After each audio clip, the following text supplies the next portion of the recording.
YouTube channel target की तस्वीर classes में। दोस्तों, जैसा कि आप स्क्रीन पर देख पा रहे होंगे, महाजनपदों का उदय क्या है, महाजनपदों का उदय।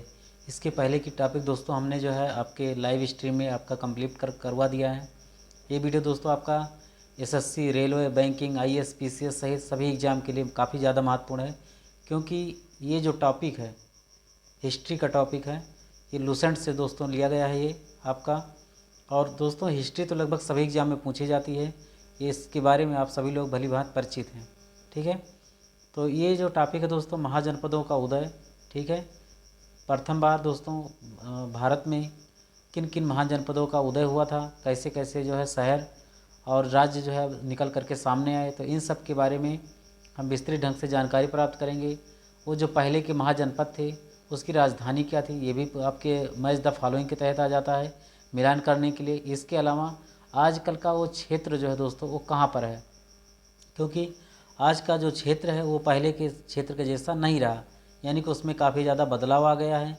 आप उसको ढूंढेंगे तो जो है आप उसको समझ में भी नहीं आएगा। इसलिए इसके साथ साथ हम यहाँ पे ये भी देखने वाले हैं कि जो उसका महाजनपद था, ठीक है, जो महाजनपद है उसकी राजधानी क्या थी और उसका आधुनिक क्षेत्र कौन सा था।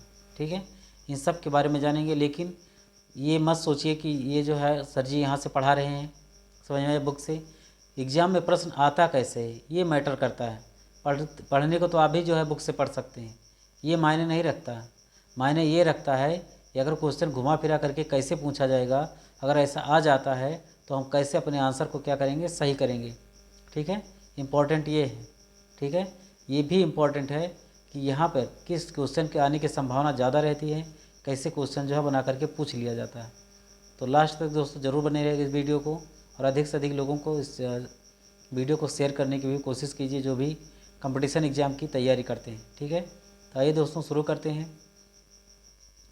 बुद्ध के जन्म के पूर्व 6वीं शताब्दी ईसा पूर्व में भारतवर्ष 16 महाजनपदों में बंटा हुआ था। अब यहाँ से क्वेश्चन ये बनता है कि कितने महाजनपद थे, तो 16 महाजनपद थे। कितने थे, 16। ये आपको भी याद रखना है। ठीक है, सबसे बड़ी बात, ठीक है, इसकी जानकारी हमको किस बौद्ध ग्रंथ से मिलती है, सबसे बड़ी बात तो यही है। तो यहाँ पे देखिएगा अंगुत्तर निकाय से, किससे, अंगुत्तर निकाय से जो है हमको इसको जानकारी मिलती है। सबसे बड़ा क्वेश्चन है, कई बार आईएएस, पीसीएस सहित सभी एग्जाम में लगभग पूछा गया है। तो इस चीज़ को समझिए, जानिए कि प्रश्न आपके एग्जाम में आते कहाँ से हैं और कैसे आते हैं। अब जो पहला महाजनपद है अंग है, क्या है, अंग।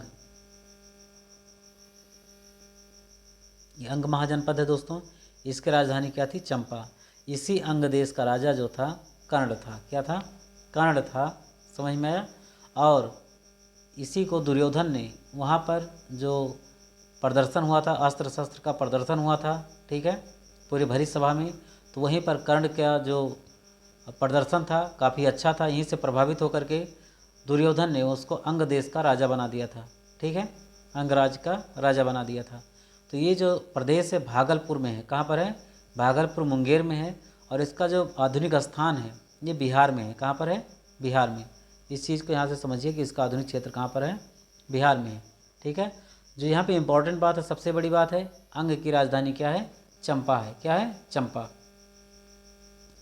मगध, मगध जो महाजनपद दोस्तों, इसकी राजधानी गिरिब्रज या फिर राजगृह।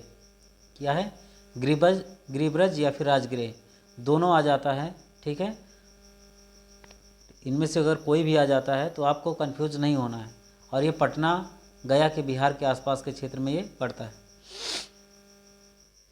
काशी, काशी दोस्तों सभी लोग जानते हैं वाराणसी में है। ठीक है, ये वाराणसी के आसपास है। ये कहाँ पड़ता है, उत्तर प्रदेश में, सभी लोग भली भांति परिचित हैं। वत्स, ठीक है, वत्स कहाँ पड़ता है, कौशाम्बी के पास है। कहाँ पर, कौशाम्बी। और वो जो कौशाम्बी स्थित है ये इलाहाबाद के पास है। कहाँ है, इलाहाबाद के पास है। और ये भी आपके उत्तर प्रदेश में ही स्थित है। वज्र की जो राजधानी थी दोस्तों वैशाली या फिर विदेह या फिर मिथिला भी कहते हैं दोस्तों इसको। ये मुजफ्फरपुर एवं दरभंगा के आसपास का क्षेत्र ये जाना जाता है, पहचाना जाता है। अब ये आप सोच रहे होंगे कि कैसे आ जाएगा एग्जाम में प्रश्न ऐसे। ठीक है, तो ऐसे ही 4 महाजनपद दे दिया जाएगा और इसका क्रम क्या कर दिया जाएगा, उलटफेर कर दिया जाएगा। फिर इसी के तहत आपको ऐसे ऐसे मिलान करना होगा। क्या करना होगा, आपको इसी के तहत मिलान करना होगा। किसका कहाँ पे क्या सही है, पहले का ए सही कि बी सही है, सी सही है, ऐसे ही आपको ये सारी घटनाएं करनी होती हैं। ठीक है। कौशल, कौशल कहाँ पर दोस्तों, श्रावस्ती। ठीक है। इसका जो स्थान है दोस्तों फैजाबाद उत्तर प्रदेश का ये स्थान है। कौशल के ही राजा थे, राजा दशरथ भी थे, आप सभी लोग जानते हैं, पहचानते भी हैं।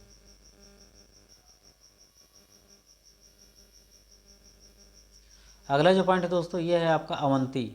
ठीक है। अवंती कहाँ पड़ता है दोस्तों, उज्जैन, और उज्जैन को माहिष्मती भी कहते हैं। क्या कहते हैं, माहिष्मती। ठीक है। ये मालवा आपके मध्य प्रदेश के आसपास का ये क्षेत्र पड़ता है।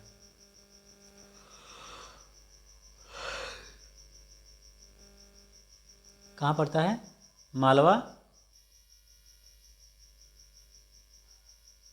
उत्तर प्रदेश। मल्ल की राजधानी क्या थी दोस्तों, कुशावती। क्या था मल्ल की राजधानी, कुशावती। ये आपके प्रेजेंट टाइम पे उत्तर प्रदेश के देवरिया ज़िले में, कहाँ पर है, उत्तर प्रदेश के देवरिया ज़िले में। ठीक है। पांचाल। ठीक है। इसको अहिच्छत्र या फिर काम्पिल्य के भी नाम से जानते थे। इसकी राजधानी थे दोस्तों अहिच्छत्र या फिर काम्पिल्य। ये आपके बरेली, बदायूं, फर्रुखाबाद, ये सब कहाँ पड़ता है दोस्तों, उत्तर प्रदेश में। कहाँ पर है, उत्तर प्रदेश में। चेदी, चेद की जो राजधानी दोस्तों शक्तिमती। ठीक है। क्या थी, शक्तिमती।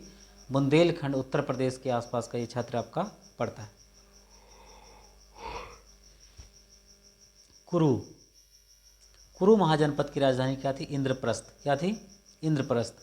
इंद्रप्रस्थ दोस्तों सभी लोग जानते हैं, कितना फेमस थी रामायण में, महाभारत में सॉरी। इसी के लिए तमाम तरह की लड़ाइयाँ हुई इंद्रप्रस्थ के लिए। आधुनिक दिल्ली के आसपास का क्षेत्र, मेरठ एवं हरियाणा का कुछ भी क्षेत्र इसमें शामिल है। दिल्ली, मेरठ और हरियाणा का क्षेत्र भी इसमें शामिल है। मत्स्य, मत्स्य दोस्तों क्या है, विराटनगर। ठीक है। मत्स्य की राजधानी क्या है, विराटनगर। ये जयपुर राजस्थान के आसपास का ये क्षेत्र पड़ता है। मत्स्य जयपुर, आप ऐसे ही कनेक्ट करके याद कर लीजिएगा। कंबोज, कंबोज की राजधानी क्या थी, हाटक। ठीक है। ये राजौरी एवं हजारा क्षेत्र पड़ता है दोस्तों, ये उत्तर प्रदेश में। कहाँ पर है, उत्तर प्रदेश में। 14 नंबर दोस्तों सूरसेन। सूरसेन एक राजा भी थे, सबको मालूम है।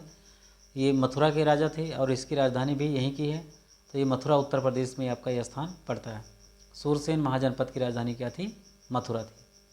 अस्मक, पोटली या पोतन भी कहते हैं दोस्तों, ये गोदावरी नदी क्षेत्र दक्षिण भारत का एकमात्र जनपद है जो कि आपके 16 महाजनपदों में क्या है, शामिल है, जो कि बौद्ध ग्रंथ है अंग्योत्तर निकाय, इसमें 16 जनपदों का उल्लेख किया गया।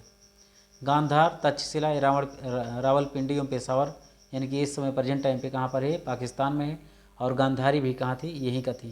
समझ में आया, आपकी जो गांधारी थी रावलपिंडी एवं पेशावर के क्षेत्र की थी। ठीक है। इसकी राजधानी दोस्तों तक्षशिला, क्या थी, तक्षशिला इसकी राजधानी थी। ठीक है। अब ऐसे दोस्तों अधिकतर इम्पोर्टेंट यही है। ठीक है। ये चीज़ें यहाँ से कम पूछी जाती हैं, ये चीज़ें कम पूछी जाती हैं, लेकिन आपको जो ध्यान से याद रखना है वो आपको इसकी राजधानी क्या थी। ठीक है। ये काफ़ी ज़्यादा मायने रखता है। ठीक है। और यहाँ से 2 क्वेश्चन और बनते हैं कि किस महाजनपदों का उल्लेख जो है किस बौद्ध ग्रंथ में किया गया है, तो अंग्योत्तर निकाय में। कितना, अंग्योत्तर निकाय में। और जनपदों की कितना संख्या है दोस्तों, 16। कितना है, 16 महाजनपद हैं। ठीक है। तो इन सब चीज़ों को आपको याद रखना है। एक बार नहीं समझ में आता, कई बार जो है इसको दोहराने की कोशिश कीजिए, देखने की कोशिश कीजिए। आपके एग्ज़ाम में प्रश्न गलत नहीं होना चाहिए, ये आपको भली भांत याद हो। ठीक है। क्योंकि मैं इसका भुक्तभोगी हूँ, जानता हूँ। ठीक है। और मैं चाहता हूँ कि आप लोगों से प्रश्न कभी भी गलत ना होने पाए। एक बार नहीं समझ में आता, बार बार देखिए, इसको नोट करने की कोशिश कीजिए, समझिए, लेकिन गलत नहीं होना चाहिए। ठीक है। उम्मीद करते हैं दोस्तों कुछ पसंद आया होगा आपको। मिलते हैं दोस्तों अगली वीडियो बहुत जल्द। Thanks for watching. जय हिंद,